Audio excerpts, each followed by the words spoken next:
Behind the Counter is sponsored by GoDaddy.com. Sign up for a new account and get your domain name for only $2.49 by using promo code Queens at checkout.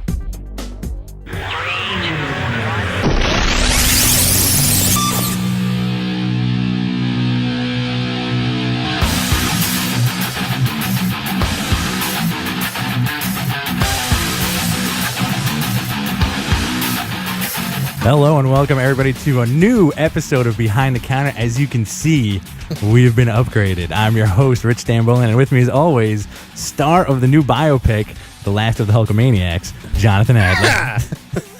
There's many more. We're taking a siesta. It takes place in the future. You're the last one. You're like the commandy of Hulkamaniacs. I have to resurrect the Hulkamaniacs. How are you liking the new disc? I really like this. Yeah? I like that you're now with the head guy. What's up? You know why it works? Because now, I know you use your cell phone to look up information for the show while we're on the show sometimes. Yeah. Now you have the computer in front of you, so you can just. It looks like you're. You still calling me out on that Chris Jericho thing? No. I'm just because I know you use it for news. You know, or looking at dirty pictures. Don't tell me you're bored. God, I'm not gonna ever say that. If I have to hear about this guy talking about how RVD isn't over for another 5 minutes, sometimes I do get an aneurysm and I have to. I just look at a white screen and just have a cool out moment. I always just thought you look at like really sweet international emoticons. I do, and I also have a small tiny horse I take care of that I have to feed every 10 minutes. You do the little what are they called? The little emoji pets? Yeah, I have one of those. I have Tamagotchis. I have 2 Tamagotchis. And I also have a webcam hooked up to my dog's collar. So I just check on every few minutes, and if he's needle he's using, I go, no. I like that because I feel like that you can buy that from like Newegg or Amazon. You can. Yeah. There's a little thing that you can they sell now where it's almost like a cylinder. Okay. And it's got like a webcam pointing out and also a little tiny screen that your face can pop up on. Right. So you can get on like your phone and talk to your dog, and then you can give it a treat because it's a treat dispenser. The first time that my dog sees that thing has treats, that thing's going down. But does the dog answer the phone? Yes. Is there a device to teach a dog how to answer the phone? Yeah, I'm sure there is. Yeah. I'm sure there is. And pilot a small helicopter. A drone. So we're in our new positions. Andrew left. Bye, Andrew. Sitting in the captain's chair with my co-pilot. Do you want to be Spock or you want to be Jonathan Frakes? I definitely would rather be Spock. I don't like sitting in chairs weird. You know, he did sit in a chair weird. Was it you that was telling me about how he gets up? Because his legs are all messed up. You told me that's why. I showed you the video where it's like every time the guy went to go sit down, he'd do the leg over the back of the chair, which is the weirdest way to sit. Yeah, because he had like some kind of back problem. But what's interesting is that not every back of a chair is the same height. So this dude's got some skills that or they're just getting like this. Make sure that's like this amount of height because Frakes can't bring his leg up pretty higher. Like they'll hand the set designer like 30 inches, and he's like, "What does this mean?" He's like, "That's the Frakes scale. That's the Frakes scale. You need to build it. This is the maximum height. So weird that he can kind of like leapfrog over." Hey guys, if you're out there, I hope you are. Check out Jonathan Frakes sitting. I think it's on YouTube. What camera are you looking at? I'm used to. I think I'm like I'm hardwired. And I'm also a little distracted that the television in the background is also stuck on like Verizon screensaver. Okay. And I'm like, my OCD is kicking in where like why are they not turning off that television? When I sat there, I feel like Andrew's going to take this away from us immediately because it's way too much fun right now. When I sat there, I would also get distracted by the TV screen because it's there and you feel like you should be looking at it. Can we close yourself in? We do have curtains. I think we could. I think we can close it off. This is like nobody's ever seen the inside of the studio. No, and they never will. Nobody's getting invited. We are. This week we're in Marrakesh, I think again. Always in Marrakesh. We're huge. We're huge in Marrakesh. Huge. We're called the Marrakesh Meatballs in Marrakesh. So what's up? Not a whole. That's my segue into asking you about news. Oh, we're talking about news. Let's pull up the news desk. Look at that. Look at that. We need news desk noises now. I know. Like I can do it. I'm like Bobby McFerrin. I can do noises. The old press room. I feel also very conscious of this mic. Yeah, it's really. It's like you have to get like. I could do. Yeah, you could do. You can. Do I want to like do like. This is like very Larry King though. It is very Larry King. It's also like you can just picture it as like a giant Bob Barker mic. I wish he had that. Would you if we could get those little frail like like two mics like that? Oh, like the yes, the talk show host. You carry a mic. All right. Today a bunch of weirdo stuff came out of Marvel. We're a few weeks away from the much feared and respected New York Comic Con. Is it respected? I think so. I think, in all honesty, I do feel like it has become the place that much more comic book news comes out of. I think respected within the industry. Yeah, and it's New York, man. I mean, we're the best. Yeah. Like, who, L.A.? I agree. Yeah. Yeah, you know what? There's no... San Diego? It's not even L.A. San Diego. There's no L.A. I think L.A. tried to do... Didn't L.A. have, like, WonderCon or something? Yeah, they did. And you never really hear good things from, like, the big two are New York and San Diego. And Toronto. And Chicago.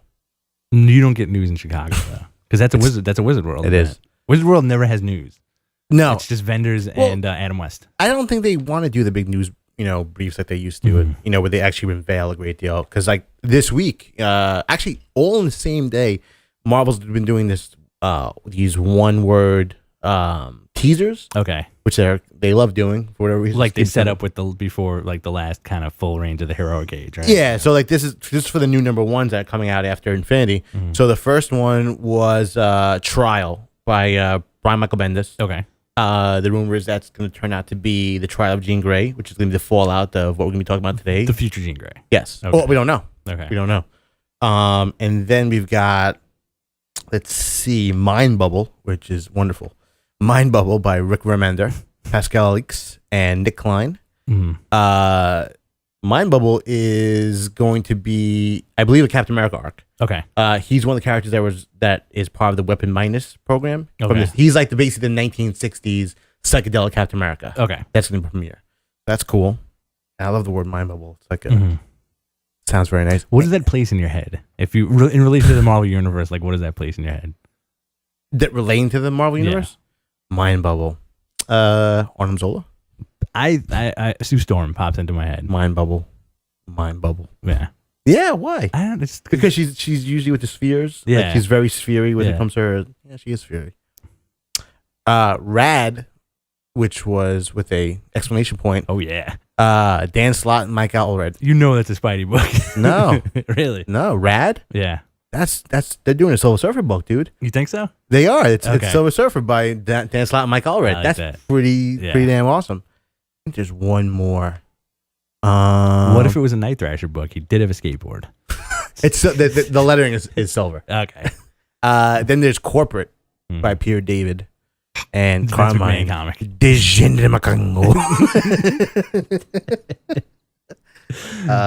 Yeah, and that's more like it's going to be a some type of X Factor. Okay, book. That's fine. Yeah. All right.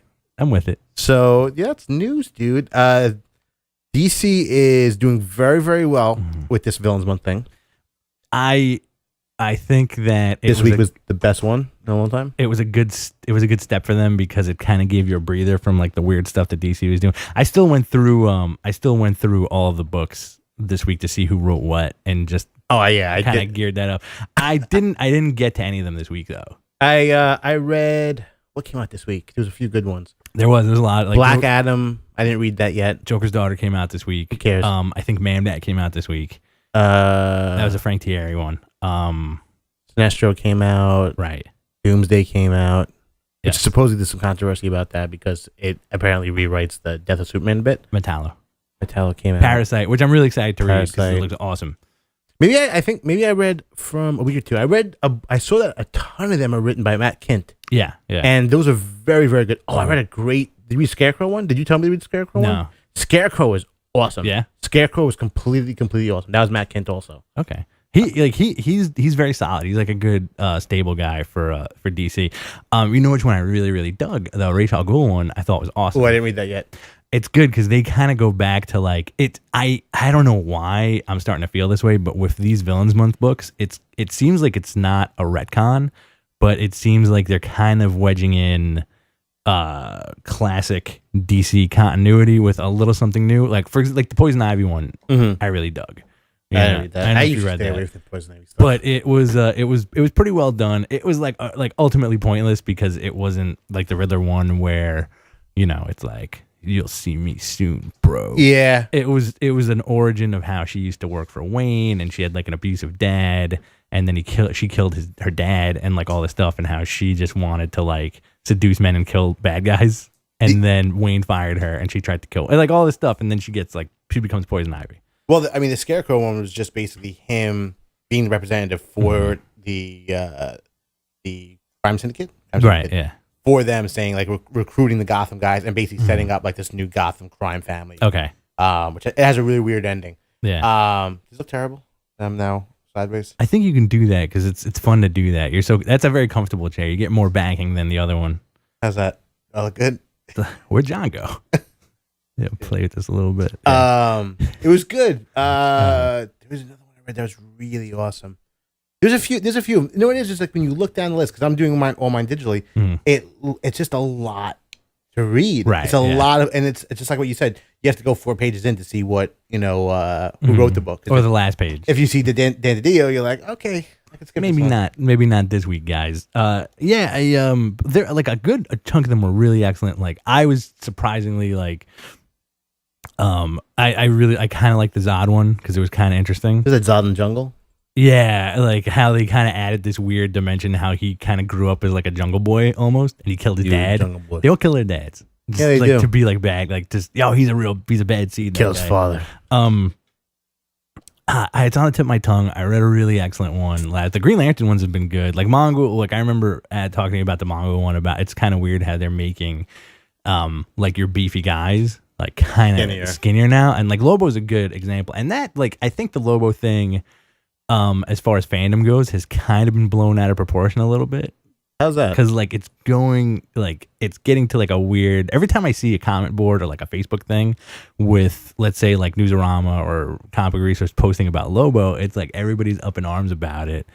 And honestly, like my one major problem is why didn't these guys buy the book? We've talked about which we've talked about is the weird arrows on his eyes. Like, fine, whatever. Like he looks the way he looks, but classic Lobo showing up. Yeah, and it's kind of like just wait for it. I don't think so. I don't agree with that. You don't think? I don't want to wait for it. You don't want to wait for him to show up and be like, I'm a fraud guy. Yeah, I don't want this. I don't want this story to exist. I don't want this. I think that. I think it's just. The reason why it's being like really blown up because listen, if there was this much interest in a Lobo, we'd see a Lobo book that's been a top 10 book for years with the amount of people that are talking about it. I think people like the character. He's a great thing to pop in every once in a while. If Keith Gifford's writing, it's fantastic. Absolutely. But I think that they're just trying to. A lot of fans are just trying to attach themselves to a cause when it comes to firing DiDio. Okay, and we're basically listing his war crimes at this point. It's like, oh, look, Lobo, spoiler, Batgirl walking, Gail Simone. Yeah. They go down the list of like stuff that we need to like really, fire ourselves up about. Right. At the end of the day, it's still comics. You can do whatever you want because like but they're stupid, dude. It's like really. If I was trying to really think about it, and like the DC stuff now is like we always talk about how like weird it is sometimes, and how good like they kind of nail it sometimes they kind of don't. But I think in bearing like a few things, you're gonna get kind of like a mix up of old DC and new DC, and I think you're gonna get like the old Superman costume back at some point because DC put out a poll the other day on Twitter. I think like, what's your favorite Superman costume? And what they say, and I think I didn't read the results. They said like, the new one, didn't they? No, it was like the Man of Steel one was in there, the new one was in there, and obviously, your classic undies on the outside, big red S. It looks good, man. Yeah, it does look good. Classic costume. The new, and I do really like the Man of Steel costume. I like the Man of Steel costume too, but I feel like it doesn't translate not at all as good into a comic. No. It could work, it's kind of cool. Like it's a great film costume because like how often do you see Superman's underwears? Well, even but it's cool that the with the Crime Syndicate we see Ultraman, which is very much like the old school Superman thing, and that's like oh man, it's cool because you're seeing like people who are actually wearing costumes on that team. You didn't read the Crime Syndicate one that came out? I don't. That was think I did. Really good. That came out this week, right? Yeah, that was really good. That's about like the Alfred of Earth 3. I didn't read that. I read the Deathstroke from last week and just kind of was a little confused by it because like he doesn't. Is the chat room popping right now? Yeah.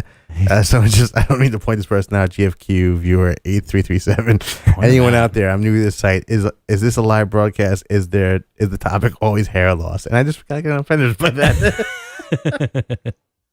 I think the feed is actually the Ball of Truth at this point. Yeah, probably. it's always the Ball of Truth. I also think it's Andrew in the other room. Anyway, so. Yeah. I read the Deathstroke one. I was a little confused by it. Deathstroke? Deathstroke. Oh. Because it's like, because they're, at this point, they haven't acknowledged Jericho, right? No, they have. Yeah? They've done everything. They've done his entire lineage. Okay. He's got 1,000 children. So he killed Jericho. Yeah. So, but still no Teen Titans. Or is that now kind of wedged in there too? Kind of too. Okay. Yeah. Everything happened, but nothing happened. Right. It's kind of interesting. It's kind of like, it's not cool because they introduce like, that's what I'm saying. Like it's gonna be like kind of like a weird manual because they always talk about how like, like so and so died and this guy died and this guy died. So why not bring them all back? And this happened. It's like the 5-year thing. Like this happened in like. I think now they're trying to fix their mistakes. I think they're realizing that they kind of haphazardly put this together this universe and they're trying to make sense of it. Like in the Crime Syndicate, they do talk about Earth 3. There was the red skies, which is always indicative of the crisis coming. Right. And now we have possibly Axe Luthor showing up, and supposedly the Psycho Pirate's gonna be around. So I cross my fingers that it's all going away soon. And know what part of me does? With the Infinity stuff, with the incursions, right? Where they have like they have the red sky and the blue sky. The red sky is bad or whatever. I for some reason I feel like the payoff of Infinity is going to be like Weirdo Justice League showing up, or Squadron Supreme, like a crossover, like a weirdo. Like there's a big surprise crossover. Would you be okay with that? Because we have Angela showing up now and everything in other universes, right? Yeah. Would I be okay with it? No. Did you read Squadron Supreme showing up? Yes. Did you read that Guardians of the Galaxy from this week? I did. With Angela. What'd you think? I thought it was awesome. It was really good. I thought it was, and it was like really beautiful action sequences. Yeah. Like I didn't pay attention to who was drawing it was Sarah Pichelli. I think you're right. Yeah.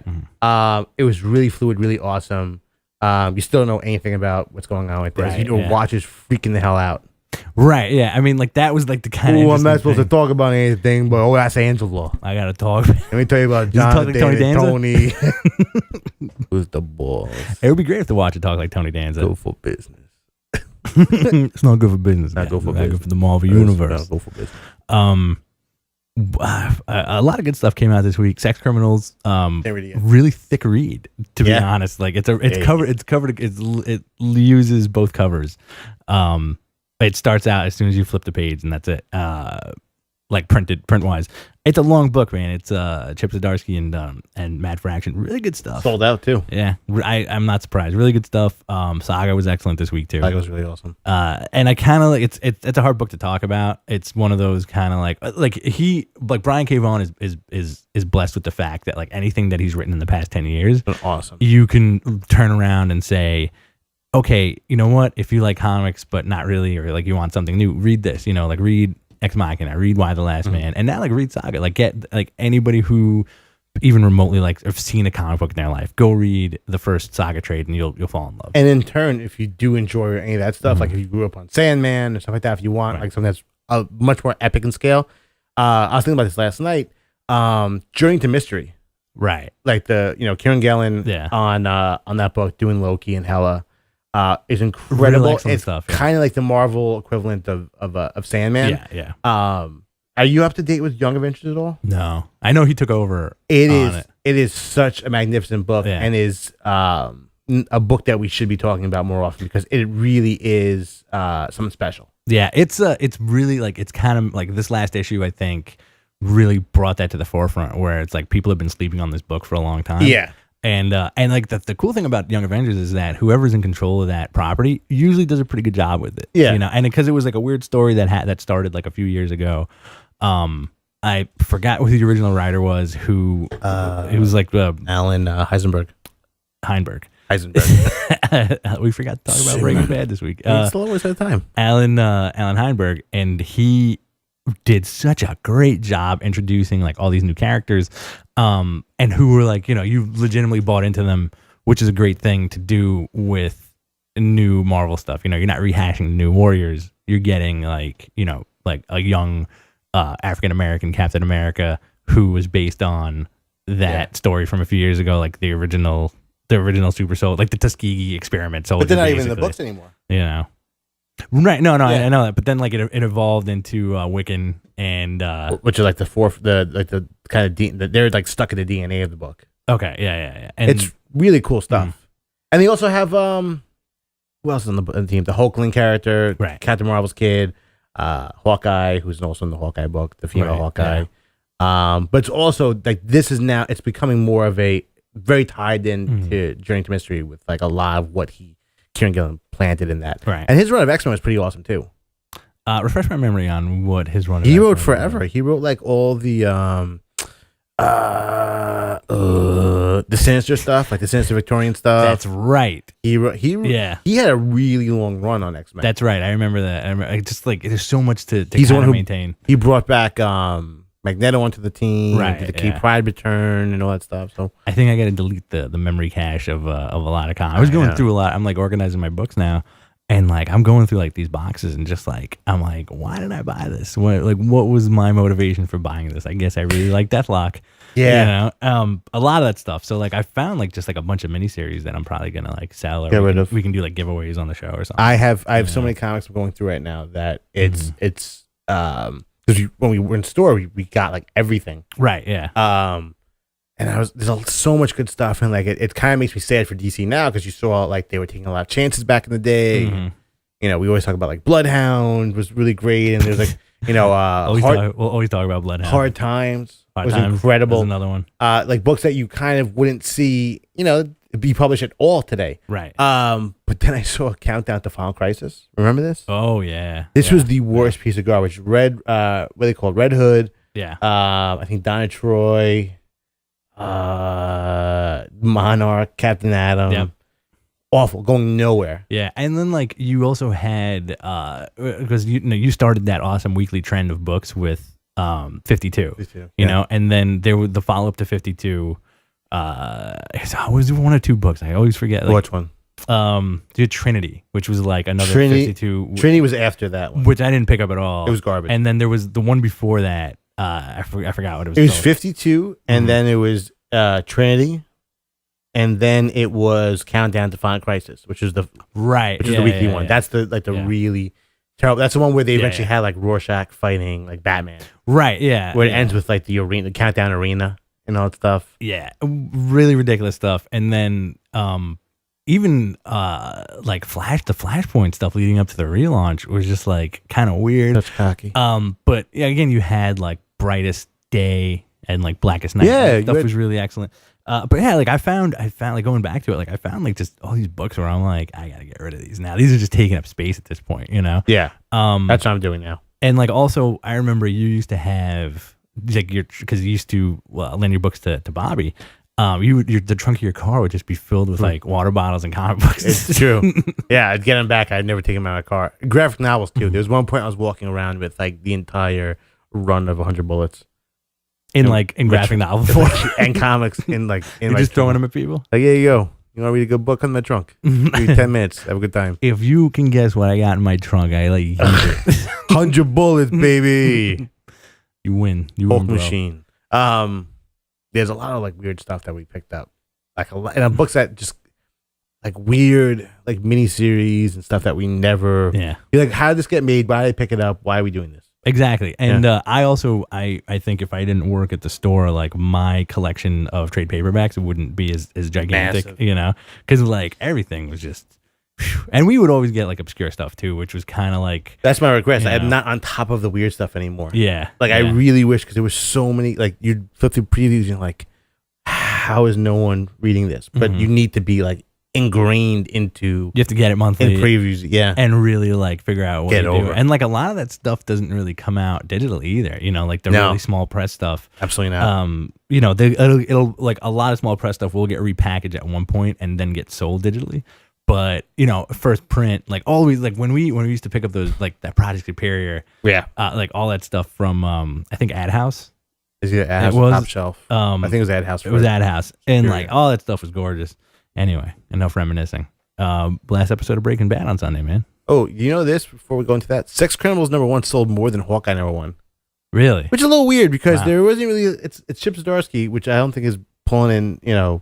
Droves. He's not a draw. Yeah. Not to take away from Chip Zdarsky. Right. Yeah. But are you thinking a lot of like weirdos just like Sex Criminals? Ooh, Image got a book named Sex, and Image got a book named Sex Criminals. I love sex. I love criminals.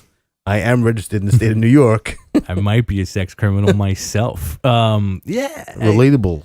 It's kind. I feel like you definitely get your market share of creepos who just don't read between the lines. Yes. And don't really put two and two together. Yeah. And get one. Oh, what is this? These are a lot of words. Right. And you're going to get retailers who are like, oh, Matt Fraction is writing a dirty porn book. Because there is definitely a dude out there. Oh, yeah. Who wants that. And, the guy who buys like PG mags, he's like, what was that? Make sure you put the urine books, the pee books, the brown bag inside my other brown bag. What is it called? Like French Twist or something like that?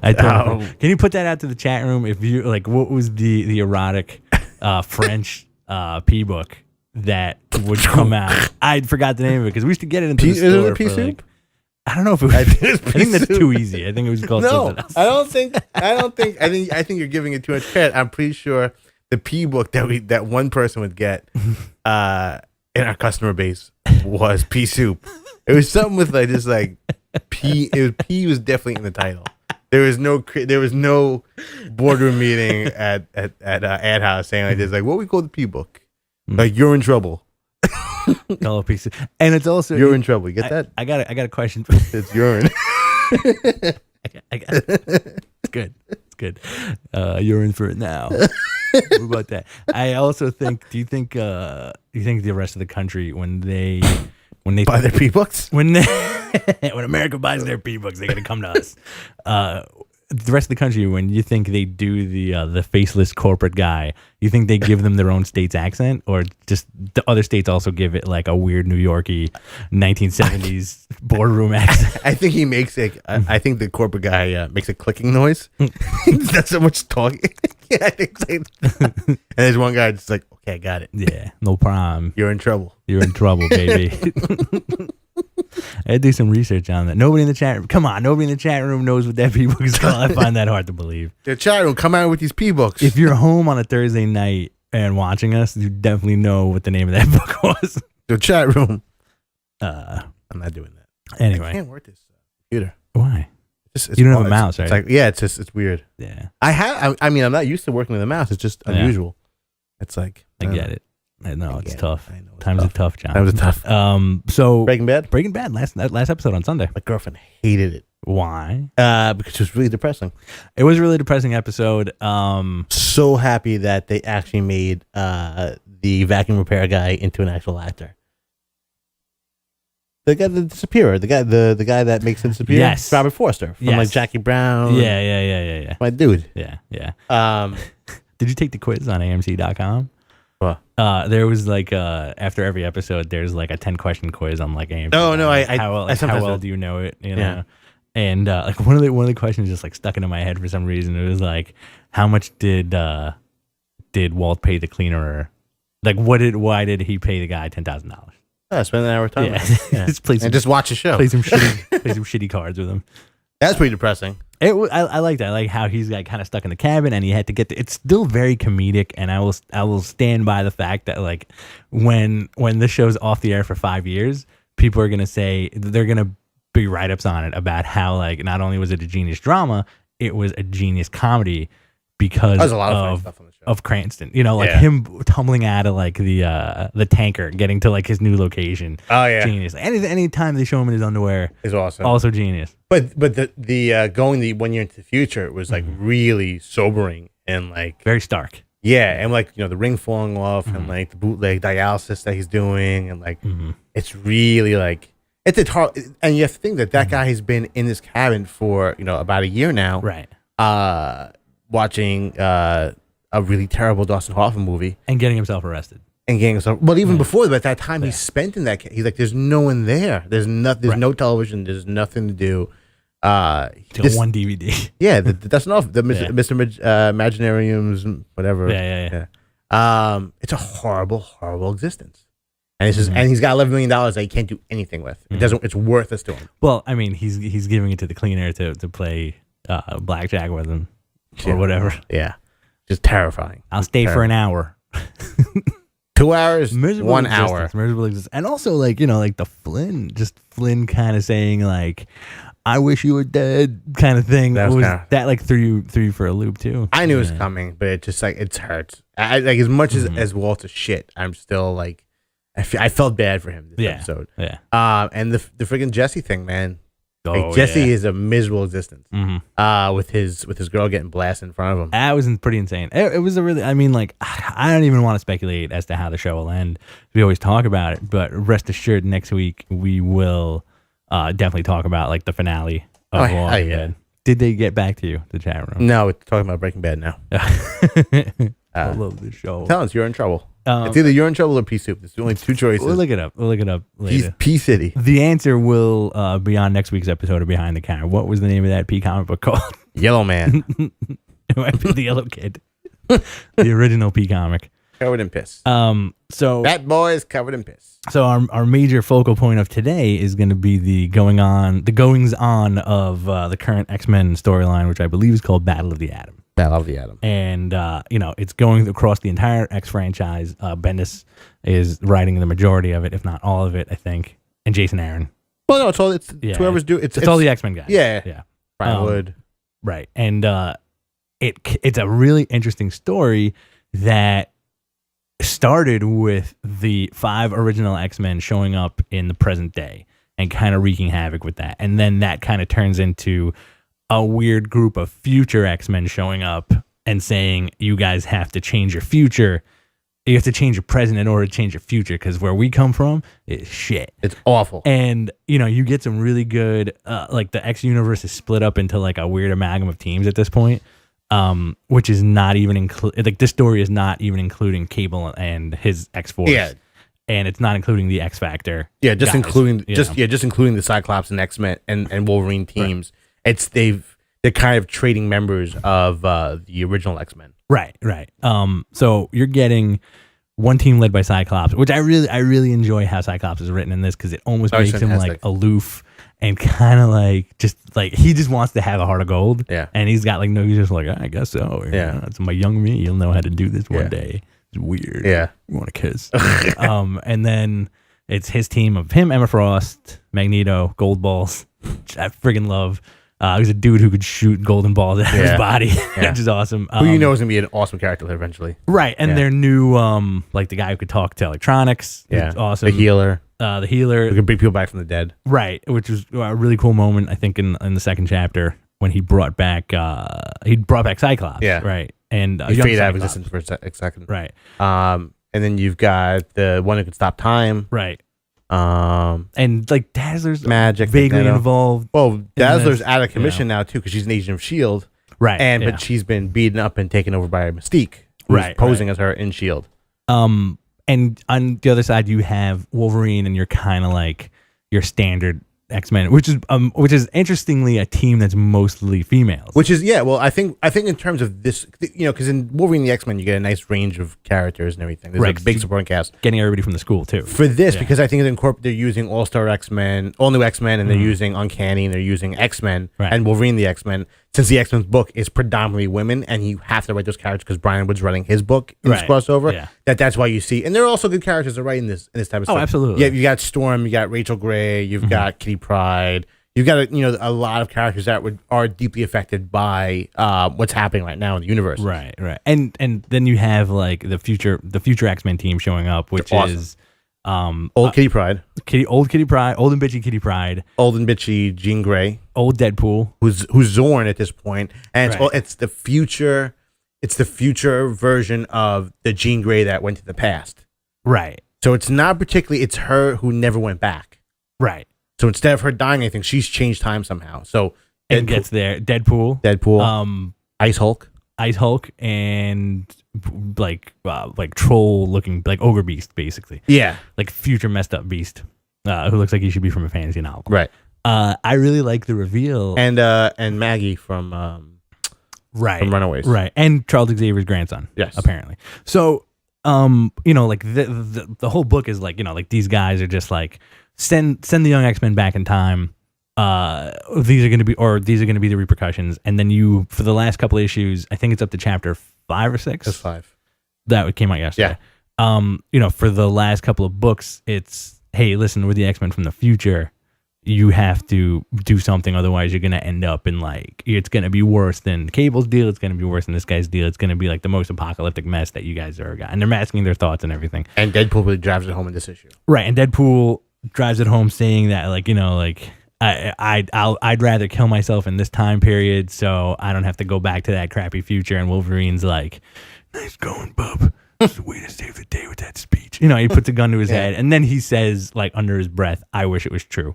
And then you have Magic taking, it's a really confusing story at some point, like with the time travel and like all like the characters involved, because you're getting triplicates of like everybody pretty much. And that's I think that's a big point of this is that there's so many versions of the same character running around. You've got 2 Jean Greys, you got 2 Cyclopses.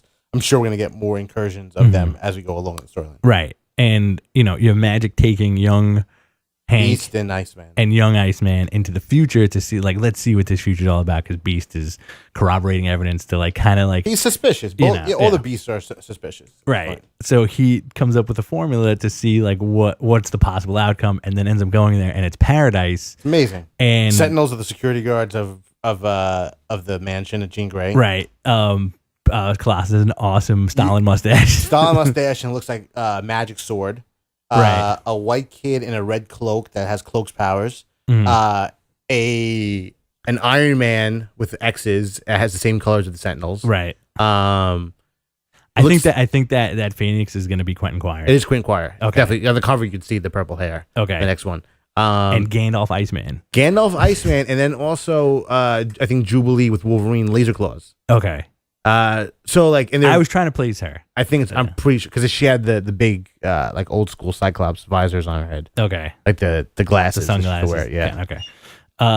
Really interesting stuff. I want to see what their story is, because like I like the Ice Hulk stuff, and like Bobby Iceman has always been a fascinating character for me. And then now the fact that we have it, because the Ice Hulk is a big mindless creature, and then you see this this other Iceman who is like this wise sage like old man. He's like an ice wizard. Yeah. And then you like, what was the alternate future Iceman in the Remender X-Force stuff, who was like an elemental?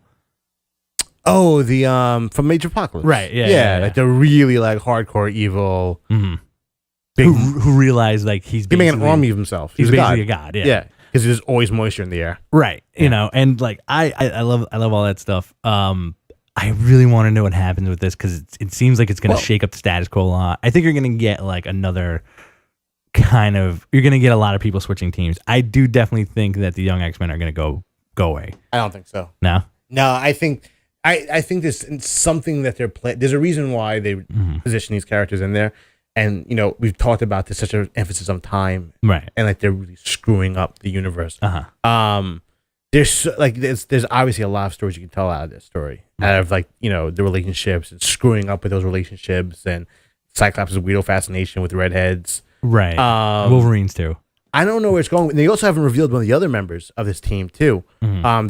They showed the cover for the next X-Men issue, like not the next issue of Battle for the Atom, but the one after that in X-Men. That there's another member of the future X-Men team. It's with the Paradise ones. It's like a blue and red, like Mystique colored Wolverine. Okay. With like claws in the whole nine. So I'm pretty sure. So either that's Wolverine and Mystique's kid, right, or it's Dog and Mystique had a kid together. Okay. Which could be kind of awesome. That's a little plausible. That's a cool character. You can do so much with the X-Men characters. Yeah. But where is it all going? Like, what's the payoff? What's the end game? Right. And like, obviously, once they introduced the Xavier grandson, right, I knew I was suspicious of something, because it doesn't. I don't know. That would mean it's Legion's kid, right? Which that dude. I read the X-Men Legacy book and obviously a lot of people don't. That's me. It's pretty awesome just for the Red Skull. Yeah. Because he's fighting Red Skull with Xavier's brain, so it's a really cool story. That guy is in no position to have children anytime soon, and you have to have those kids pretty soon. Right. So I don't think it's them. It's a de-aged Professor X. It could be a clone. Well, maybe that's it. Maybe they took a young Xavier before he joined the X-Men. Just like they did, they plucked the. There we go. Just the answer to the book. It's actually Xavier. You can stop talking about it. I just. Boom. I just complete the story. Actual Xavier. Actual Xavier. Pretty nuts. It's like the time travel stuff. Like it works oddly for the X-Men. And everybody's go-to is always Days Future Past. Yeah. Where you get Paulie from Sopranos as Wolverine.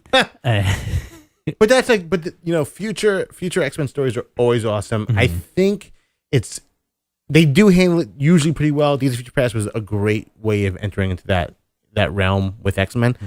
But I think inherently we have a desire to see like our dudes messed up in the future and see them in like different costumes. Oh yeah, absolutely. And there's that's why I think we like What If so much. I think that's why we attach ourselves to these future storylines like this. Like, ooh, that guy's got a cyber arm. That guy's got an eye patch. She got real old. Oh, forget it. Like that when they like future and alternate costumes are always awesome. Because even if they're bad, they're kind of cool. Right. Like when they Wolverine. Just talking about Wolverine. I'm a big fan of the hoodie. Mm-hmm. When they did the Fantastic Four storyline, he was like the hooded man, and it was like his reveal, and then like that was also like. But the weird thing about that is like you also have Old Man Logan, which was awesome, which was just like an old Wolverine, like an old Logan. That's exactly what it was. But Old Man Logan eventually becomes Hooded Man, right? He eventually decides I don't want to wear street clothes anymore. I want to wear a hoodie. I want to be young again. I want to take care of Hulk. Yeah, and he's like Hulk's son, like Hulk's son is his son. Yeah. It's so convoluted. And also in the Age of Ultron, you had the alternate costumes for like a lot of people. Alternate Captain America was like Colonel America. Like all that stuff is super cool. We got a lot of that from Exiles. Right. We'd always get like a different, some weirdo version of Sabretooth or a weirdo version of like Wolverine of some sort. I'm not. I kind of like one of my favorite ones though. I didn't read the book, but I know of the concept and I do respect the concept.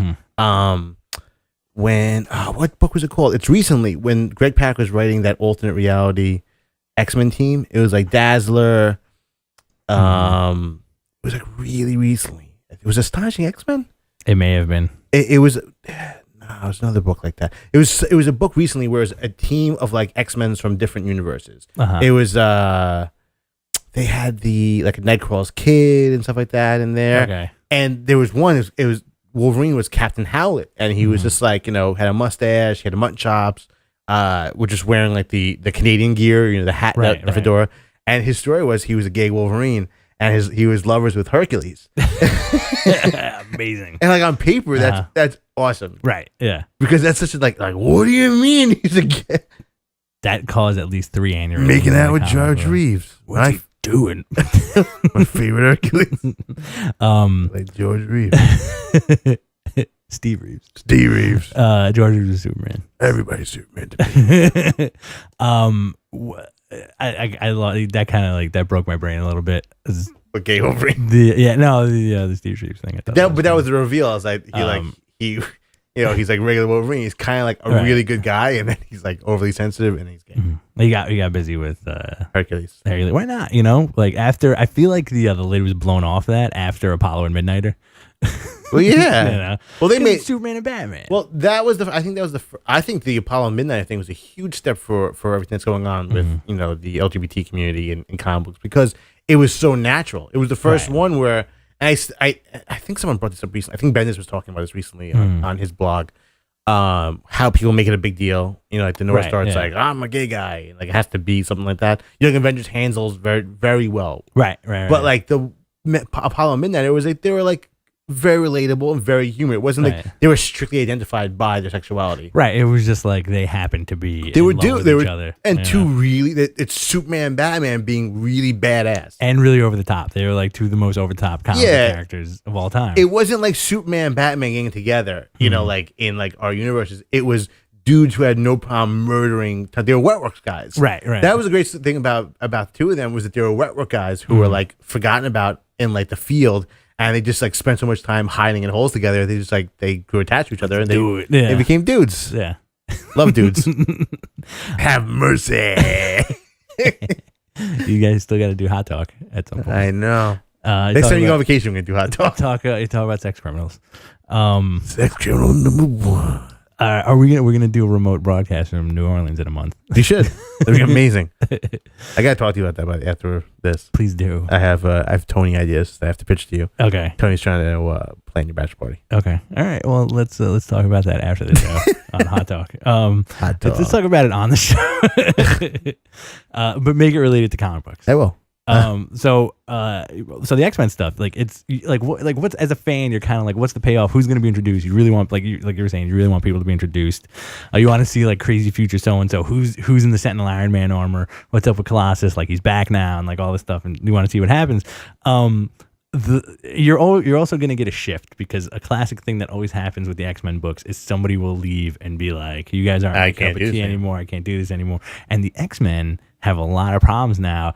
I didn't bring the picture of it, but in Uncanny Avengers, the cover was essentially Kang on an invisible lily pad. If anybody wants to look that up, nice. Look it up. It's a weird cover. There's John Cassidy too. I just feel like he didn't like. I love what kind of chair is that? You know, it's a future chair. Tank chair. So, but you have Banshee he was awesome in this just kicking everybody's ass. That really I had like a weirdo moment when I was reading that book when it was him like beating the crap out of, who's he fighting?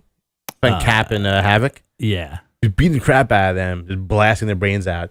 And how Irish brogy he was. I'm like, right. Oh man, I miss having this guy in the room in the X-Men meetings, like, and like being like pipe. Really, the pipe, and then like when he'd have the off days and he'd just walk on the grounds with his like little cabbie hat and a scarf on. Right. I miss that with this character. It was interesting the way Remender wrote how he was like, oh, you changed your name when you came to this country, huh? Like to Captain America. Did you notice there's something weird going on in that book? How everyone's trying to hook up.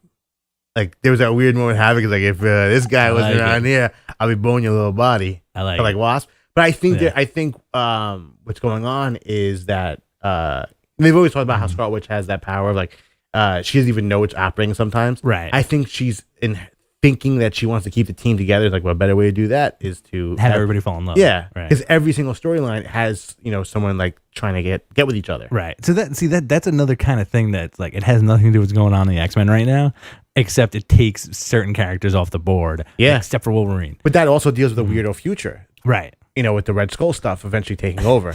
It's insane. The Red Skull onslaught. It's completely insane. And you know what? It's comic books. You can do that. You can create a million different alternate realities, and then just kind of what we have is you have your cemented alternate realities that people will always go to the well with. You have your Age of Apocalypse, which has been done a couple of times. One of my favorite ones, which was kind of weird and like kind of cool at the same time, House of M. I loved House of M. Amazing action figures came out of it. And some like really cool stories, and that like Wolverine and that again like Wolverine in that cool like military uniform was awesome. It was awesome. I love the military uniforms they had for House of M. Yeah, everything was like, well, that Oliver Copiel stuff is really cool. He does really cool designs. He does. And now you're getting the Uncanny Avengers alternate future, yet X-Men characters thrown in there: Rogue, Wolverine, Scarlet Witch. Who kind of was like always the floater, because she's a mutant, but always an Avenger or whatever. Well, she's a good representative of what they're trying to do, right? With, relating the Avengers world to the X-Men world, right? And then you also have the rekindling of their love, of her and Wonder Man's love, which is kind of like it's gonna blow up in somebody's face, which could be which I think is also her power suggestion, making the two of them get drawn to each other. There's another weirdo, because you're talking about like how there's probably gonna be someone leaving the team or whatever. Right. The big rumor is that they're killing off Wolverine. Right. And which more than likely would happen in the storyline would probably, if they're doing a trial of Jean Grey thing, it'd be an opportune time to have, since Wolverine has done the killing of Jean Grey so many times, for Jean Grey to Phoenix up and destroy, obliterate him out of existence. Yeah. Which would be kind of crazy. Pretty awesome. Now, like again, like to wrap up the X-Men thing, like we don't know where it's gonna go, but it's kind of like a really cool story. I think people should just pick it up. As far as like a crossover goes, it's attention grabbing. It's very well written. Let's jump into which I'm surprised we haven't talked about. The premiere of Marvel Shield happened 2 nights ago. Tuesday night. Tuesday night. Right? Andrew, did you watch it? Shield? Oh, what a fool. That's why he's on the show today, because he can talk about Shield.